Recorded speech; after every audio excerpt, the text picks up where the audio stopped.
এখানে অনেক ভাইয়ের কমেন্ট ছিল, বলছে যে দাদা খুব টেনশনে আছি, এসএসসি ফিজিক্যাল কবে থেকে শুরু হবে, কবে থেকে অ্যাডমিট কার্ড আসা শুরু হবে, খুব টেনশন আছে, যদি একটু বলো। দেখো তোমাদের যে এখন অ্যান্সার কেটা পেয়েছো, সেটা শুধুমাত্র তুমি কত নাম্বার পেয়েছো সেটাই দেখতে পাচ্ছ, ঠিক আছে। এরপরে তোমাদের একটা ফাইনাল লিস্ট বেরোবে, ওই লিস্টে তোমাদের নাম থাকতে হবে, তাহলে কিন্তু ফিজিক্যালের দাগ পড়বে, ঠিক আছে। এরপরে তোমার মেডিকেল হবে, ফিজিক্যাল পাস হওয়ার পর মেডিকেল হবে, তারপরে কিন্তু তোমাদের চাকরি হবে, ঠিক আছে। এবার কথা হচ্ছে ফিজিক্যালে কবে থেকে শুরু হবে। দেখো এখন সামনে কিন্তু ভোট, ঠিক আছে।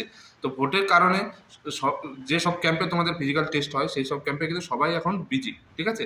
সব ফৌজিরা কিন্তু বিজি, কারণ ভোটে সবাই ডিউটি ডিপ্লয়মেন্ট হয়ে গেছে। এর কারণে তোমাদের ফিজিক্যাল টেস্টটা একটু লেটে হবে, ইলেকশনের পরে হওয়ার চান্স আছে, ঠিক আছে।